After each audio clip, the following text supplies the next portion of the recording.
Saúde, amada igreja, com a gloriosa e doce paz do Senhor Jesus. Amém. É uma alegria poder estar aqui com vocês, esta igreja tão querida e tão amada, e de um ministério ao qual, graças a Deus, nós temos portas abertas e temos pregado em muitos trabalhos da Assembleia de Deus do Brás. Eu louvo a Deus pela vida do pastor Elton Mariano. Deus seja louvado pela vida do pastor, sua esposa, que tivemos a oportunidade de conhecê-los ali em Utinga, na Assembleia de Deus de Utinga. Estava interpretando um pastor americano com grande habilidade da parte do Senhor, e aquele dia eu fiquei admirado e vi coisas frutíferas e expansivas na vida do servo do Senhor e da sua esposa. Que Deus continue abençoando esta família linda que agora está crescendo, né? Deus continue abençoando a igreja aqui sob a vossa responsabilidade. Também os jovens, Deus abençoe, estão muito bonitos. Deus abençoe em nome de Jesus Cristo. Receberam-me ali também com muito carinho. Então eu fico muito feliz de poder estar aqui com a amada igreja. Eu quero convidá-los a abrir as vossas Bíblias em dois textos. Hebreus capítulo 12, versículo de número 14, e 1 Pedro capítulo 2, versículo 9.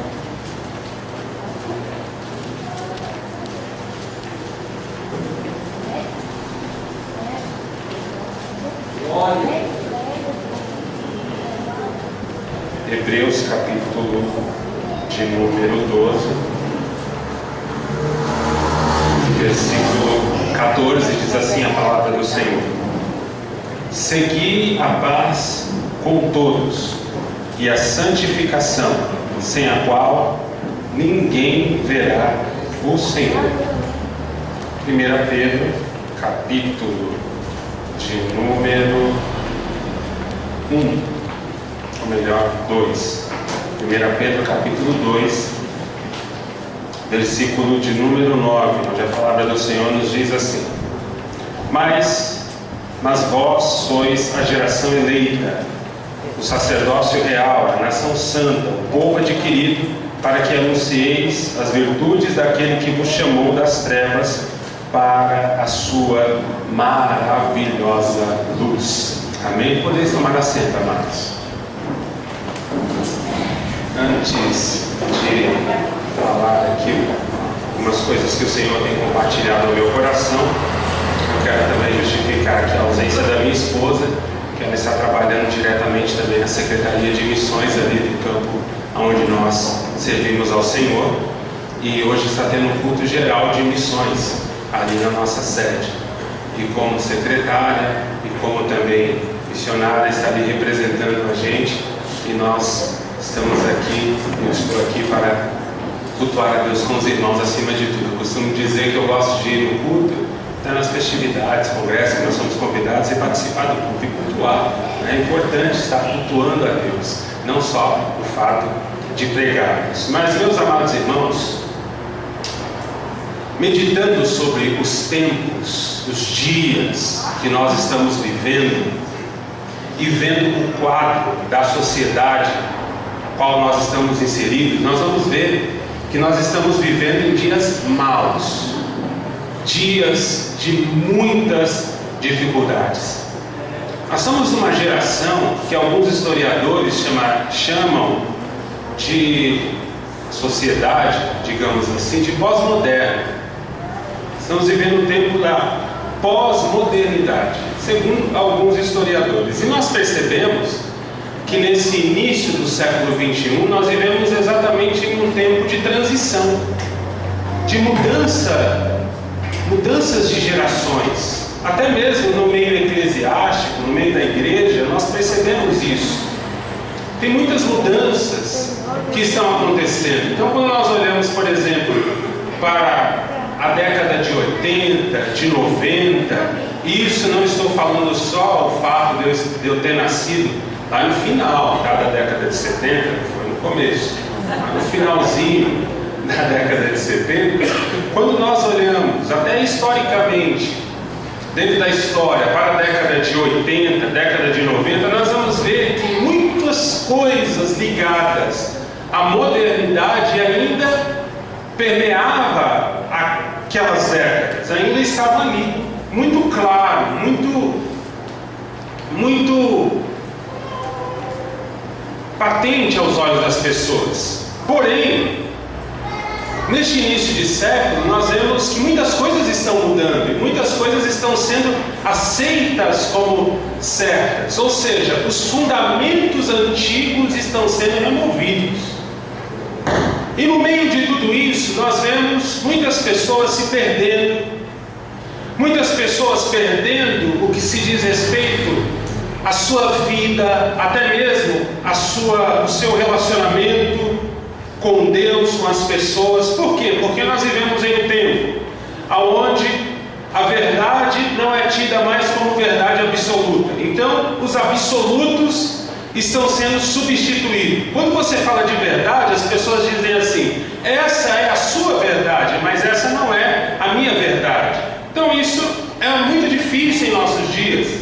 Quando nós falamos, por exemplo, a Bíblia Sagrada diz assim, as pessoas dizem assim, a sua Bíblia diz assim, a sua religião diz assim, mas o que eu creio e a comunidade onde eu participo não acredita assim. A sociedade, o meu clã, aonde eu estou, não é assim, é diferente.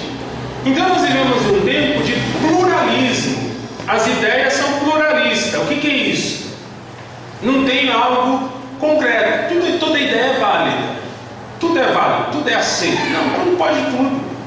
Pode tudo. É uma ideia mais ou menos assim: vamos fazer e viver do jeito que nós vivemos, porque afinal de contas, a nossa verdade somos nós mesmos que fazemos. Nós vivemos em dias assim, onde as pessoas têm esses conceitos. Tanto é que tentam empurrar goela abaixo da nossa geração essa ideia do homossexualismo, que deve ser aceito. Por exemplo, quando nós falamos de família, o que é que vem à mente quando nós falamos de família? O que vem à nossa mente? Família: homem, esposa, filhos. Aí vem esse pluralismo da nossa geração e vem dizer assim: quem disse que a família tem que ser marido e mulher? Não, pode ser diferente, pode ser formado de uma outra maneira. São dias difíceis que nós estamos vivendo, dias onde as pessoas, no meio de tudo isso, dessas mudanças que estão havendo, da remoção dos fundamentos antigos, as pessoas vão perdendo a identidade. Já perceberam isso? As pessoas vão se descaracterizando. Por quê? Porque falam assim: olha, se não existe verdade absoluta, se não existe algo que diz que eu deva ser dessa maneira. Eu não vou falar aqui que é errado ou certo, mas só para os irmãos entenderem. Teve um tempo que onde que uma pessoa usava terno, ou o terno completo de tênis, na verdade não, a pessoa está vestida, não está vestida adequadamente. Por quê? Se você usasse um homem usasse um terno com tênis, não, está errado. Hoje não tem problema, na verdade. As pessoas usam terno com tênis, gravata amarrada na cabeça. É verdade. As mulheres usam, eu estou dizendo que seja certo ou errado também, só para os irmãos entenderem como nós vivemos em algumas características dessa pós-modernidade da nossa geração. As mulheres usam saia com calça. É ou não é? Saia com calça. Quando que fazia essa mistura? Não podia misturar, cada coisa era uma coisa. Na década de 80, que eu me lembro, apesar de eu era criança naquela época, muito criança, eu não me lembro que existia sapatênis. Sapatênis é uma mistura de sapato com tênis. São características dessa nossa sociedade, que é a sociedade da mistura. Tudo vale, tudo é aceito, a gente mistura tudo e tudo deve ser aceito como é e da maneira que cada um acha que deve ser. E no meio disso as pessoas vão perder a identidade. Quem eu sou? Quem eu sou? Eu estou servindo a Deus, mas ao mesmo tempo eu não sei se eu sirvo. As pessoas estão perdendo a identidade. O homem, por exemplo, tem sido colocado como um ser apático, como alguém passivo e complacente. Veja isso nos seriados, veja isso até mesmo nas histórias que as pessoas tentam passar. O homem é sempre aquele tímido, e o movimento feminista crescendo, e aí fala assim, e a mulher que conquista, a mulher que realiza, e as pessoas vão perdendo a identidade, as crianças vão crescendo e vão perguntando assim, olha, qual é a minha referência?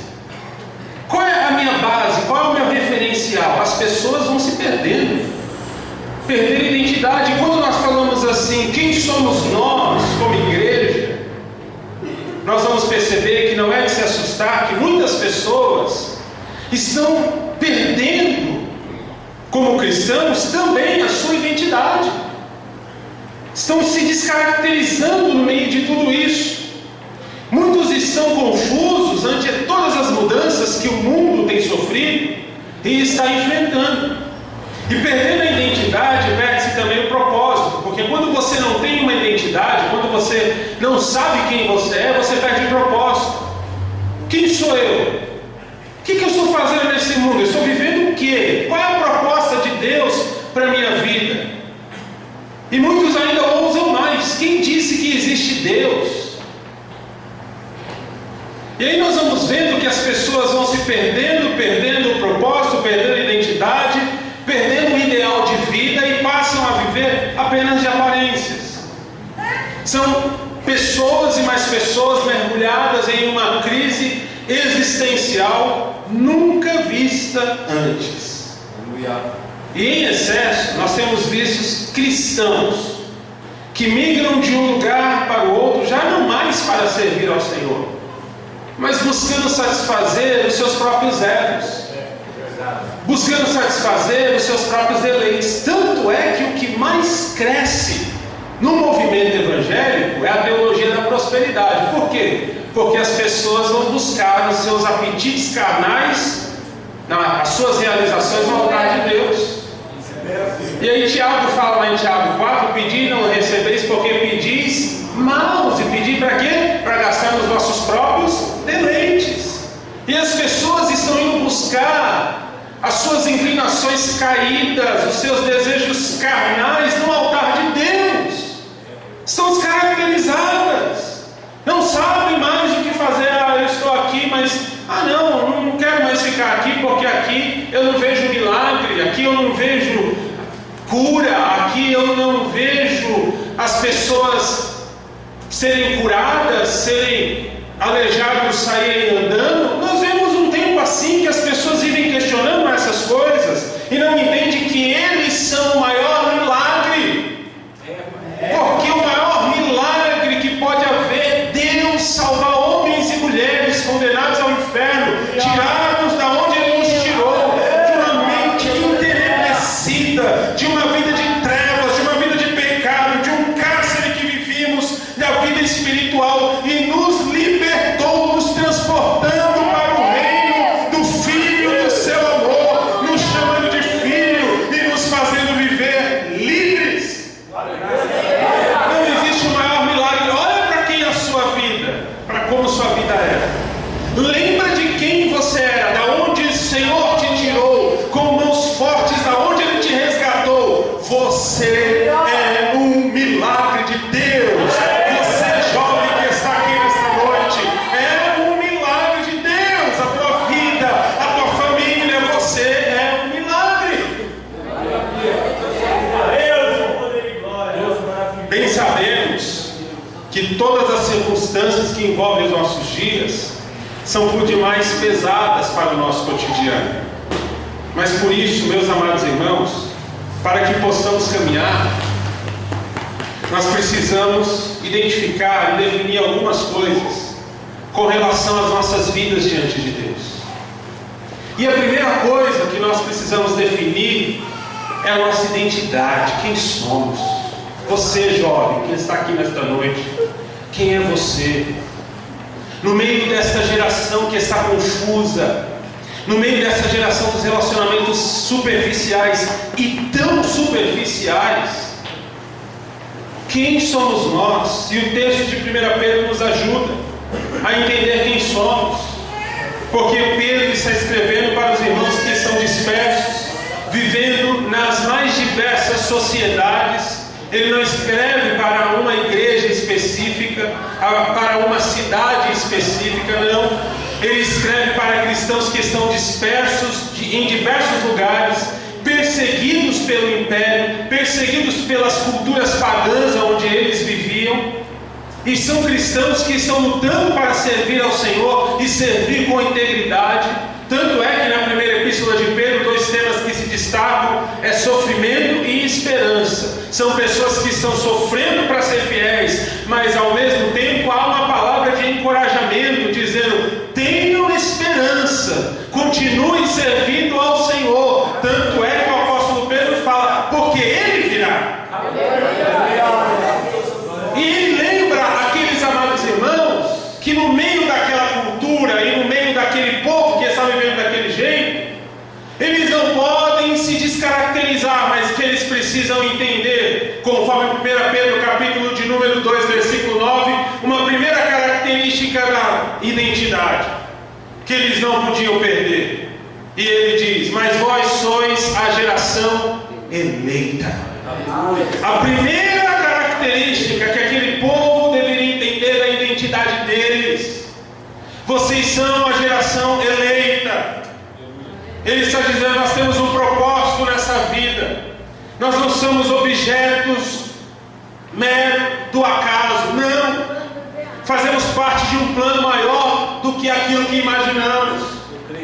Vocês não estão vagueando neste mundo esperando a morte chegar, não.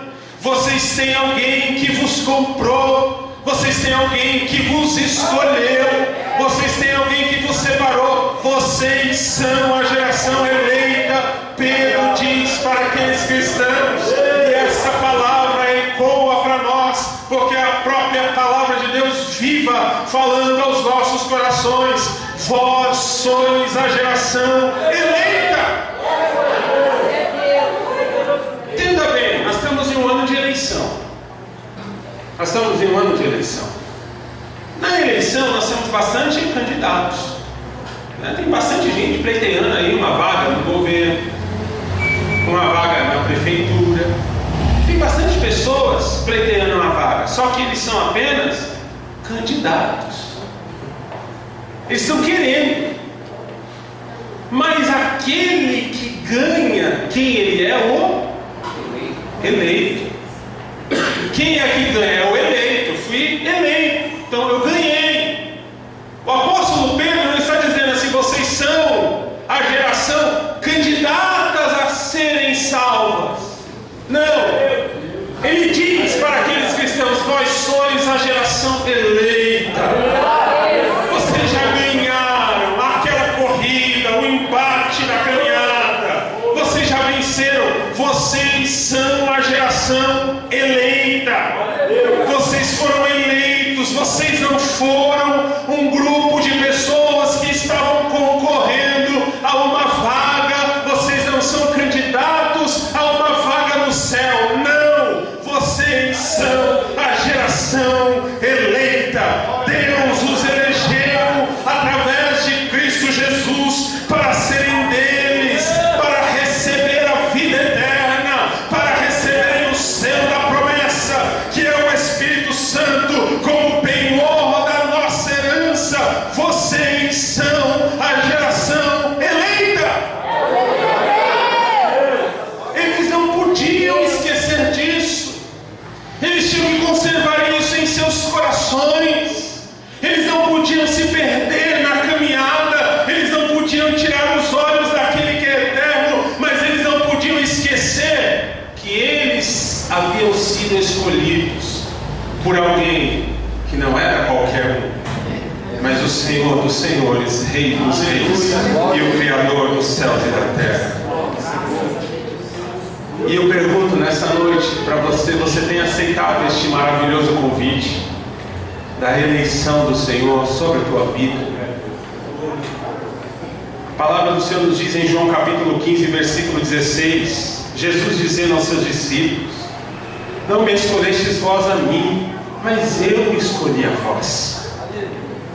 O Senhor lembra que Ele nos amou, que Ele olhou para nós quando nós estávamos perdidos, desorientados, e a Bíblia Sagrada chega a dizer em Romanos capítulo 5, versículo de número 8, que Deus prova o seu amor para conosco, sendo que Cristo morreu por nós, sendo nós ainda pecadores.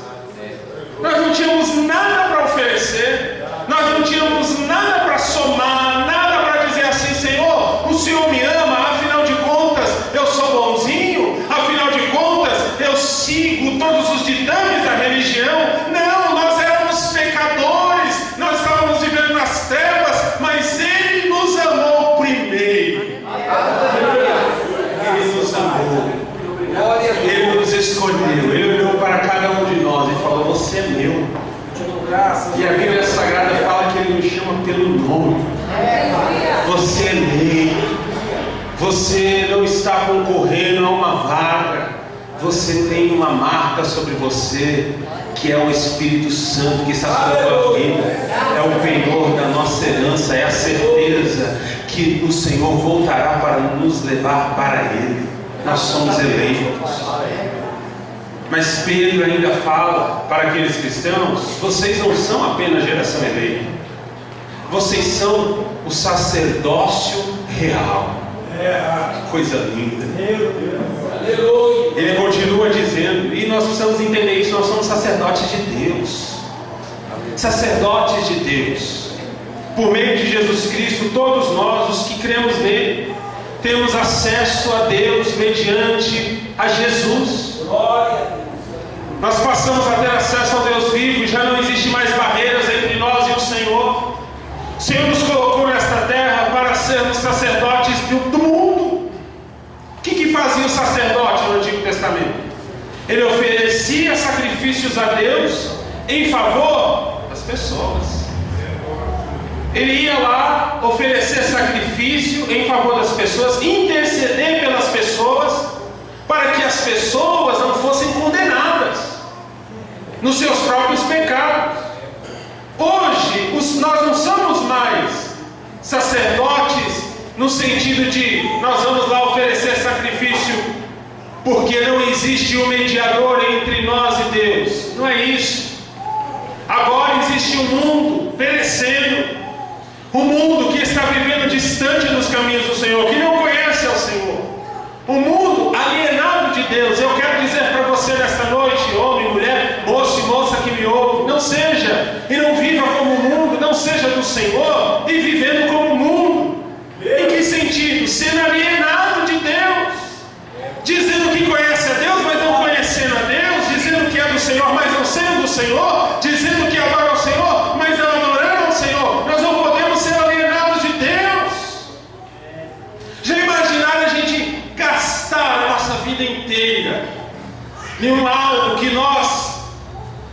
que diziam para nós que era verdade, mas a gente viver dentro de nós, porque está todo mundo lá, vamos ficar lá também, e gastar a vida inteira com isso? Não, vamos gastar, investir a nossa vida inteira no reino, e acreditando verdadeiramente que essa mensagem é verdadeira, e que nós somos separados pelo Senhor, e que nós somos sacerdotes de Deus, porque o véu do templo foi rasgado, já não existe mais separação.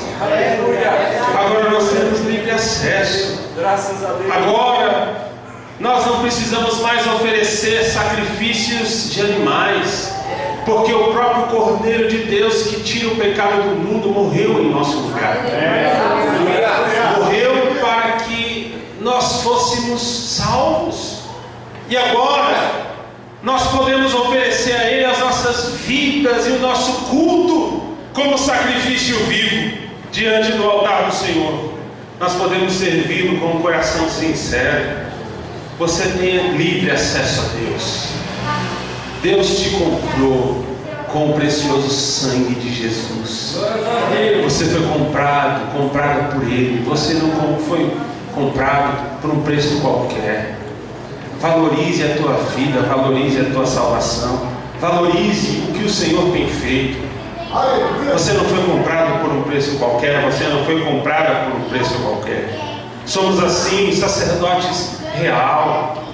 Não é sacerdote de alguém que achava que nos achou, vamos comprar eles e do rei dos reis. Aleluia! Que coisa linda! Eu imagino quando nós, isso eu acho que é muito interessante, que às vezes eu fico imaginando, porque tem pessoas que têm uma imagem de Deus assim, né? Um Deus carrasco, um Deus déspota, que Ele está esperando só a gente tropeçar para acabar com a gente, né? Tem gente que acha que Deus é aquele Deus carrasco. Eu vou arrumar, tem pessoas que veem Deus assim, eu vou arrumar uma cilada para ele, vou arrumar uma cilada para ela. Se ela cair, se ele tropeçar, eu vou dizer assim, tá vendo? Não falei, agora você está condenado. Tem gente que tem uma imagem de Deus assim. Tem gente que pensa que Deus é assim. Mas eu penso comigo que Deus sorri para nós todos os dias. Eu tenho comigo isso. Assim como ele disse em Mateus capítulo 3, versículo 17, quando Jesus foi ser batizado por João, ele disse, veio uma voz do céu dizendo, este é o meu filho amado em quem eu tenho prazer, ou em quem eu me comprazo. Eu creio que todos os dias que nós acordamos de manhã, Deus está sorrindo para nós. E Deus está dizendo assim a nosso respeito, este é o meu filho, esta é a minha filha, em quem eu tenho prazer, em quem a minha alma se alegra, em quem eu comprei. E ele não está vivendo uma vida distante de mim, não. Ele é meu, ela é minha. Mesmo com as dificuldades existenciais, mesmo com os obstáculos que existem no caminho dele e dela, mas eles são meus. E aí quando você levanta, você vai fazer as suas coisas, você anda para lá e para cá, Deus te vê como um filho, como uma filha amada, que é do rei. Deus não fica lá, tá vendo? Deixa eu ver se a medida da saia dela. Não vejo, eu não creio que Deus fica assim. Deus olha para a gente e fica, Ele está tentando. Ela está tentando. E eu deixei a minha palavra para que Ele consiga, para que ela consiga. E se você quiser desviar para a direita ou para a esquerda, Isaías 30, versículo 21, haverá uma voz atrás de ti que te dirá, este é o caminho, andai nele. Então quando você anda, quando você faz as coisas, quando você vive, Deus está olhando para a gente, está dizendo assim, é meu filho, é minha filha, é esse que eu tenho prazer. Então se você está vivendo uma vida longe de Deus, talvez se você esteja vivendo situações a qual você sabe que não agrada ao Senhor, que está contrária à vontade de Deus, e você se culpa, e você olha para a sua vida e fala, Deus, eu preciso melhorar. Deus está te dizendo nesta noite, sim, você precisa melhorar, mas acredite em uma coisa, eu estou aqui para te ajudar, para te restaurar, para te levantar, para te tomar pelas tuas mãos e te dizer, você não está sozinho, eu estou contigo, eu te ajudarei, eu te fortalecerei, eu te comprei, você é meu, eu não te deixo, eu não te desamparo, porque você foi comprado pelo sangue precioso do meu filho. Então eu estou contigo para te ajudar. Se você tropeçou, eu estou disposto a te ajudar, te diz o Senhor nesta noite. Levante a sua mão por um instante e agradeça ao Senhor, porque você é dele, porque você pertence a ele, porque a tua vida é do Senhor. Não importa o que você passou até o dia de hoje, mas o Senhor quer te ajudar, o Senhor quer mudar a tua história, o Senhor quer te levantar, o Senhor quer te restaurar, o Senhor quer te dar dons, o Senhor quer te capacitar, o Senhor quer te fortalecer e te dizer, você é uma bênção nas minhas mãos. Você não será uma bênção apenas, mas você já é uma bênção, você já é uma bênção nas minhas mãos. Aleluia. Aleluia. Você é sacerdócio real, é do rei, você é do rei, você pertence a ele. Mas é uma terceira característica da nossa identidade, e Pedro lembra aquele povo. Terceiro, que nós somos um povo exclusivo de Deus. Você é um povo exclusivo de Deus. Nós somos um povo exclusivo de Deus. Por quê? Olha o que ele diz: vocês são geração eleita, o sacerdócio real e a nação santa. Nós somos a nação santa. Não estamos no mundo lançados à nossa própria sorte. Há um Deus a qual nós pertencemos. Você é do Senhor. Há um Deus a qual nós temos que prestar contas. Há um Deus a qual nós temos que dar satisfação, sim, das nossas vidas. Porque tem muitas pessoas que acham que vivem, né? Ninguém vê, ninguém fala nada, ninguém... Não, nós temos que prestar contas das nossas vidas. Nós somos do Senhor. E o Deus que nos deu o seu Espírito nos chama de nação santa. Por quê? Porque nós somos separados para Ele. Nós somos separados para o Senhor.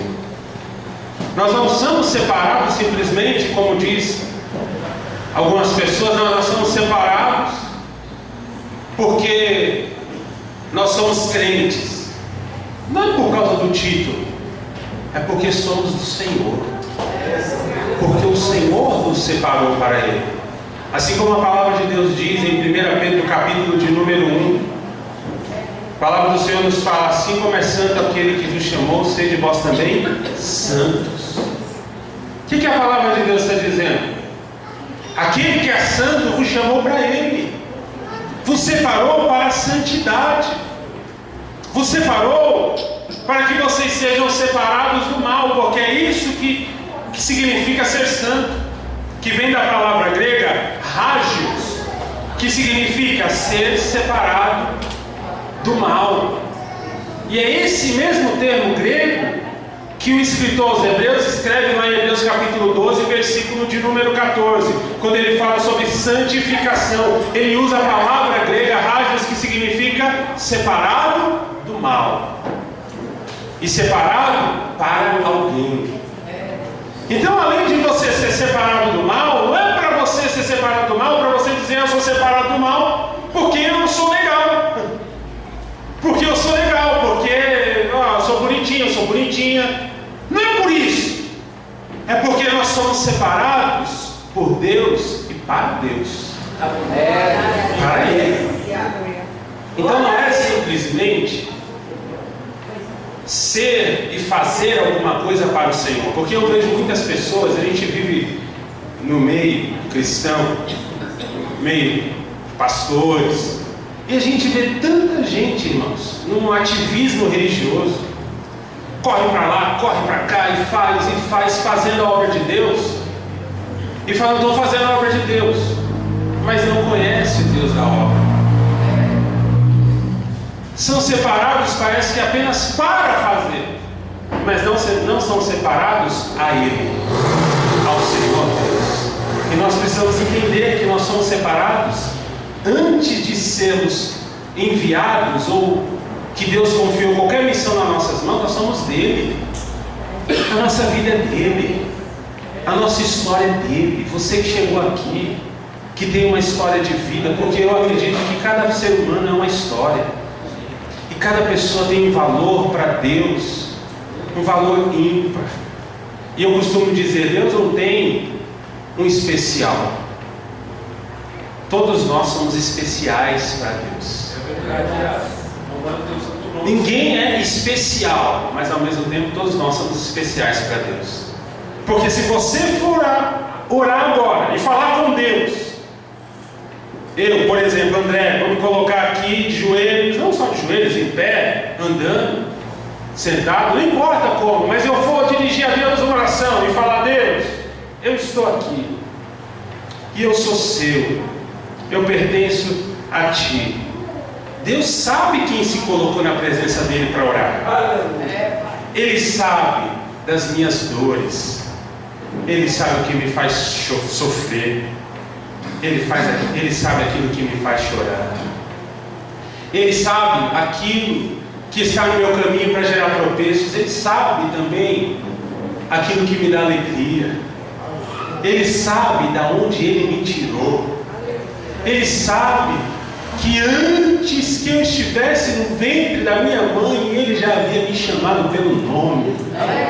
Ele sabe toda a minha história, as promessas que Ele fez para a minha vida. Ele sabe tudo ao meu respeito. Então, quando você se coloca diante de Deus, você é uma pessoa especial para Deus, porque Ele te chama pelo teu nome. Você tem uma identidade diante de Deus. As suas lágrimas Deus conhece, as suas lutas Deus conhece, os seus traumas Deus conhece, as suas feridas Deus conhece, as suas virtudes Deus conhece, as suas fraquezas Deus conhece, as suas forças Deus também conhece. Deus conhece a tua família, Deus sabe o teu endereço, Deus sabe o que te alegra, Deus sabe tudo ao teu respeito. E Ele sabe que Ele te chamou para ser dele. Você foi chamado para ser do Senhor. Moça, moço, não entregue a sua vida na mão de qualquer pessoa. Você é do Senhor. Você é santo. Você é santo porque Deus te separou. Você é dele. Não se entregue a este mundo de ilusão. O mundo não tem nada para te oferecer, você é dele. E é muito importante que entendamos que nós somos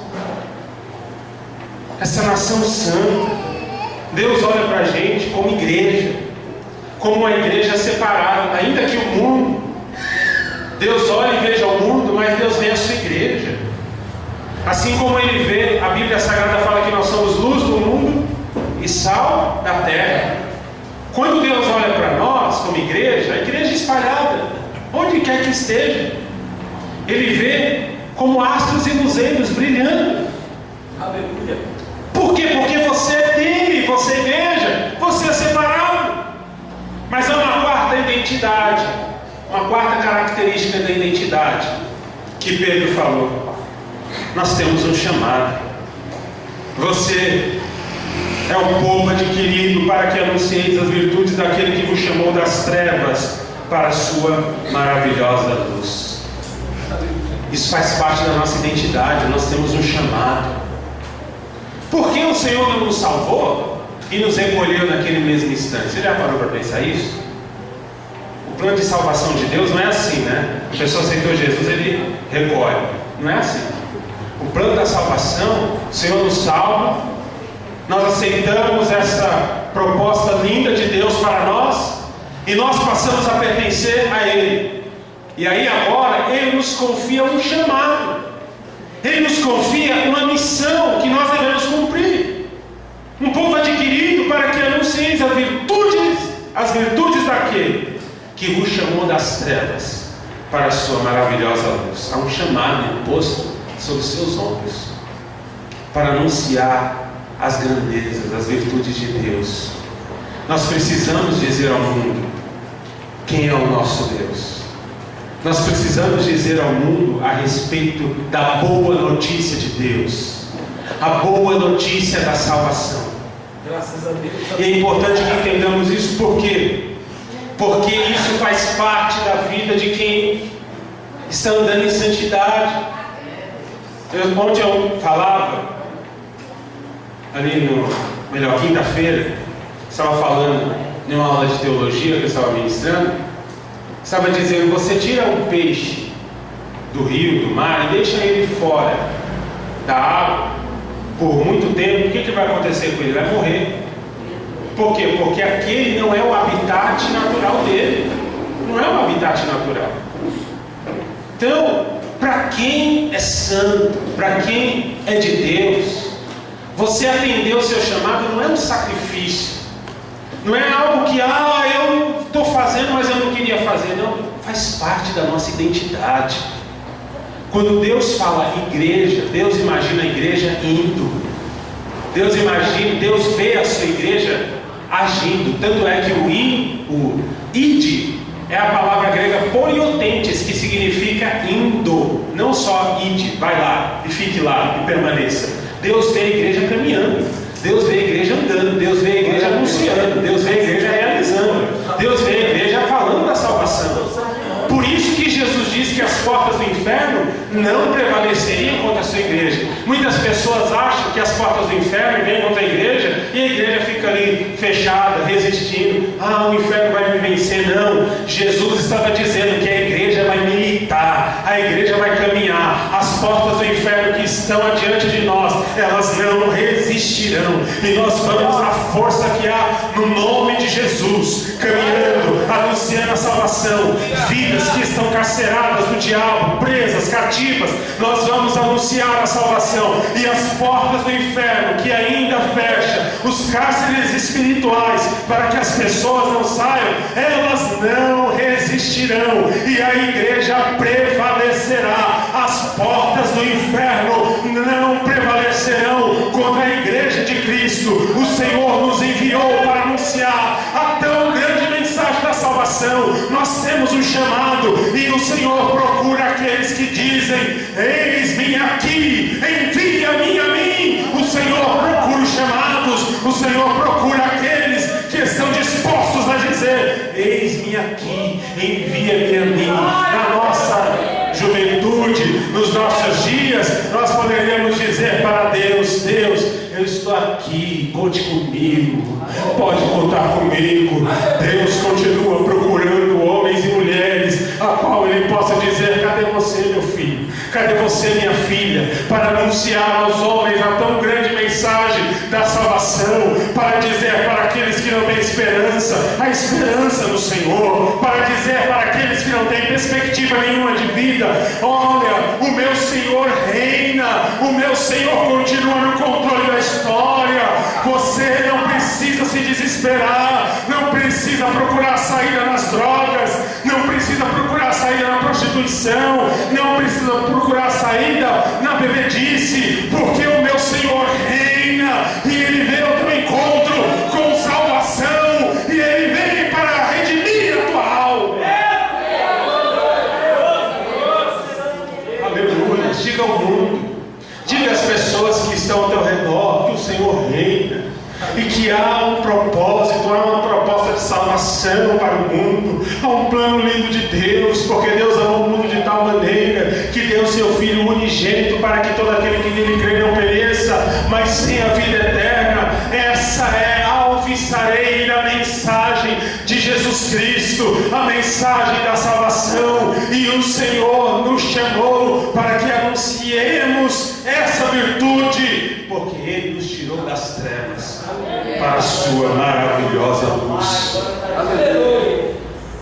Eu ia falar uma outra coisa aqui, mas o Senhor colocou essa palavra no meu coração.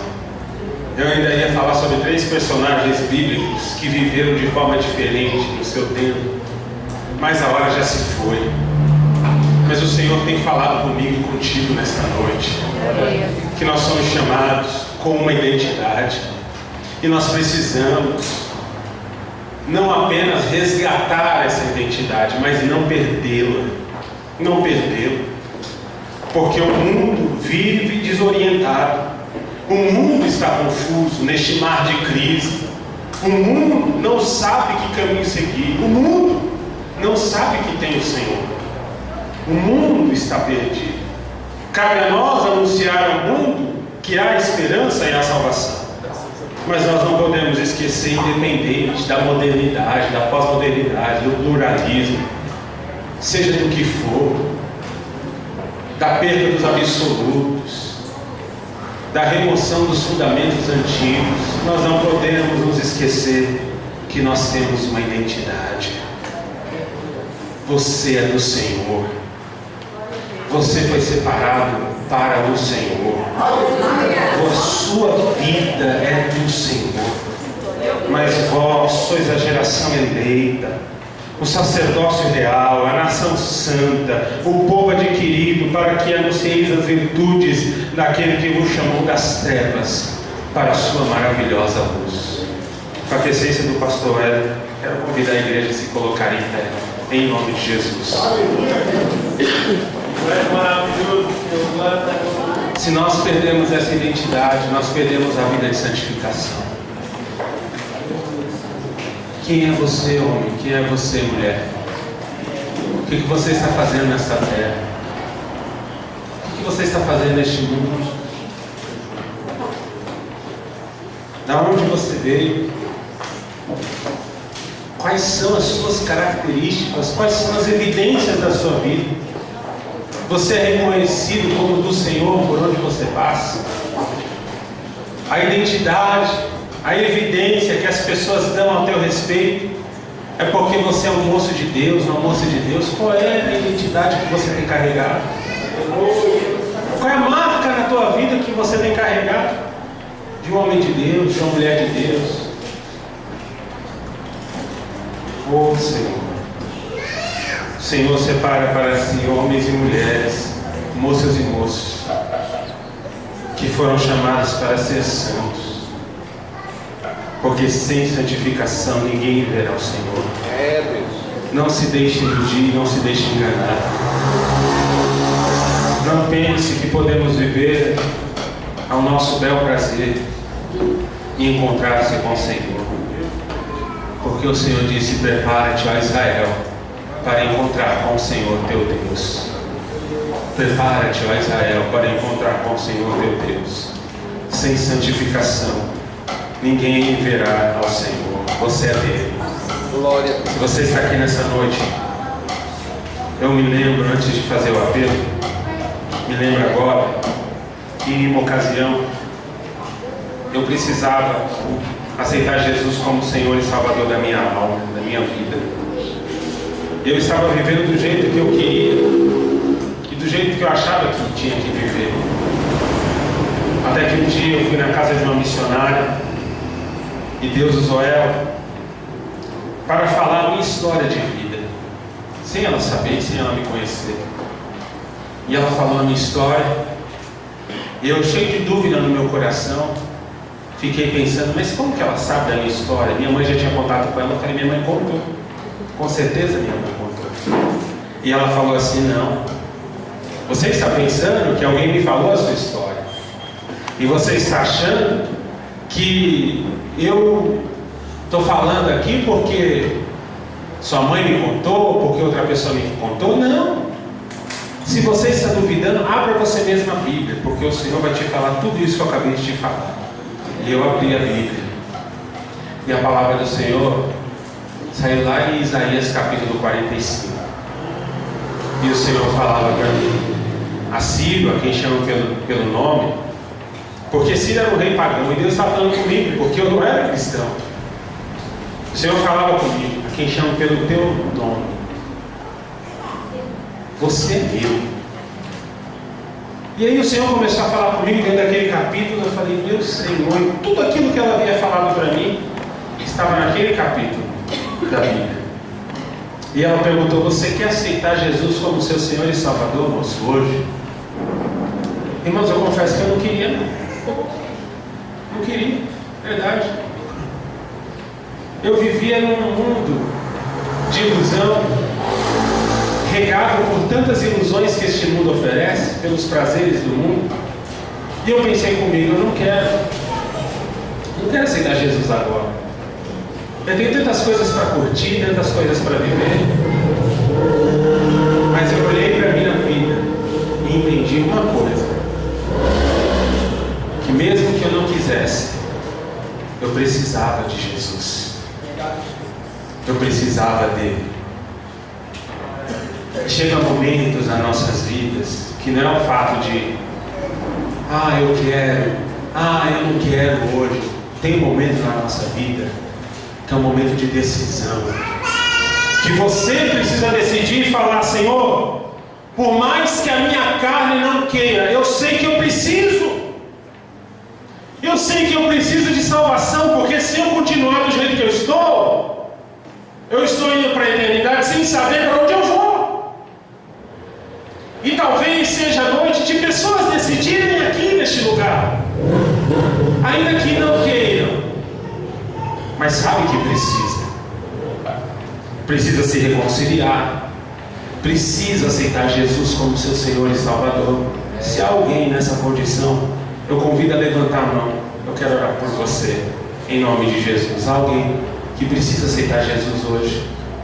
Há alguém que precisa aceitar Jesus? Há alguém que precisa se reconciliar hoje? Alguém? Não há ninguém. Que Deus continue abençoando a sua vida. Que Deus te dê outras oportunidades para que você tome essa decisão. Mas eu quero convidar você que talvez esteja aqui nesta noite. E isso é uma questão de coragem, é um desafio para você. Talvez você esteja aqui vivendo uma dificuldade muito grande na sua vida, lutando para ser santo, e você fala: a minha luta está tão reída que eu estou quase perdendo essa luta, está tão difícil, eu estou quase perdendo essa luta, mas eu preciso de força hoje, eu preciso, porque as tentações têm sido muitas, porque as dificuldades têm sido muitas. Talvez esteja falando a pessoas que nessa semana quase cederam, mas hoje você precisa de uma renovação do Senhor e fala: Deus, eu preciso de força. Vem até a frente, eu quero orar por você. Vem até aqui no nome de Jesus.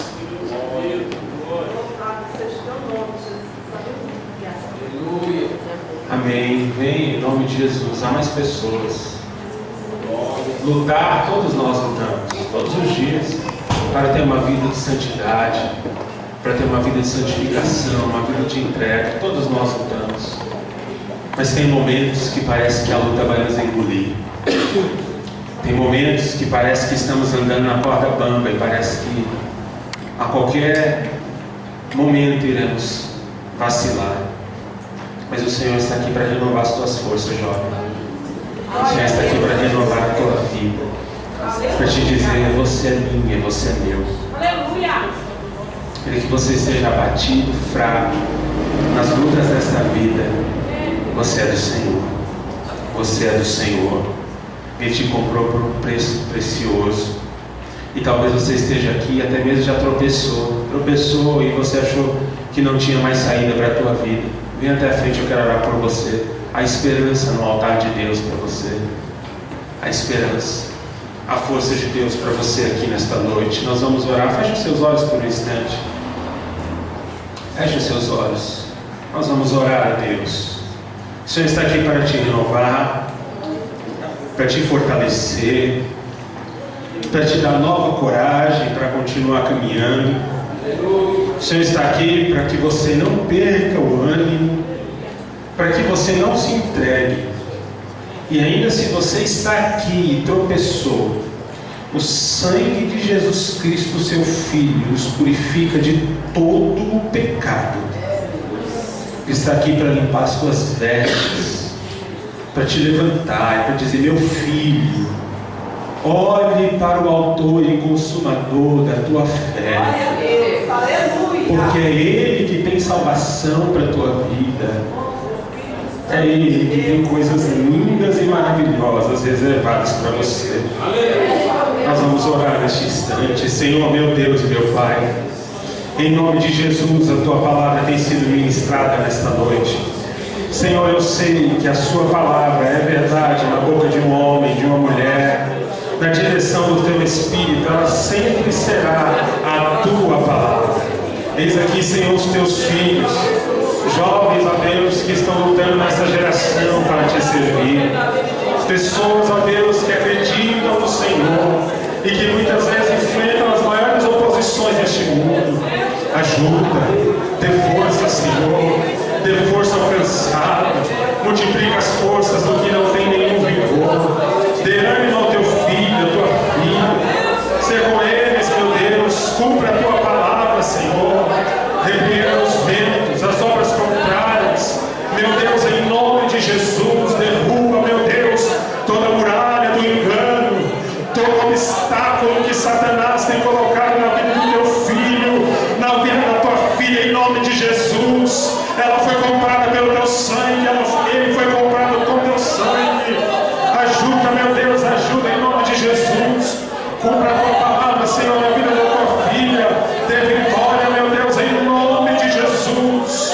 Todo vento contrário, todo obstáculo, toda obra do diabo que tem servido de tropeço, eu rejeito agora na vida da tua filha, em nome de Jesus. Em nome de Jesus, dê vitória à tua igreja neste lugar. Pastor Elton Mariano, ser com ele. fortalecendo o teu filho, a sua esposa, ser com eles, meu Deus, dê um novo ânimo, dê uma nova coragem, cumpra os teus propósitos, Senhor, porque Tu és aquele que chama, Tu és aquele que fortalece, Tu és aquele que não deixa que os pés vacilem, Tu és aquele que fortalece para enfrentar, meu Deus, os obstáculos, Tu és aquele que fortalece para enfrentar, meu Deus, as obras de inveja, as obras contrárias, os levantes e as calúnias. Tu és aquele que capacita com o teu poder para falar a tua palavra com intrepidez, a tua palavra com sabedoria. Em nome de Jesus, dê força aos teus filhos, dê vitória a esta igreja. Tu és aquele que joga a muralha por terra com o poder da tua palavra. Tu és aquele que diz para o inferno: parta e retirada, e ele se retira com o poder da sua palavra. Tu és aquele que diz: haja luz, e há luz no meio das trevas. O Senhor está abrindo o caminho de muitas pessoas nesta noite. Oh, aleluia, eu vejo o caminho sendo aberto, a luz de Deus raiando em sua caminhada, na sua direção. E o Senhor te dizendo: este é o caminho, andai nele, sem te desviar nem para a direita, nem para a esquerda. Em nome de Jesus, eu ministro a bênção do Senhor, a vitória do Senhor sobre as vossas vidas. Em nome de Jesus, em nome de Jesus. Deus abençoe essa amada igreja.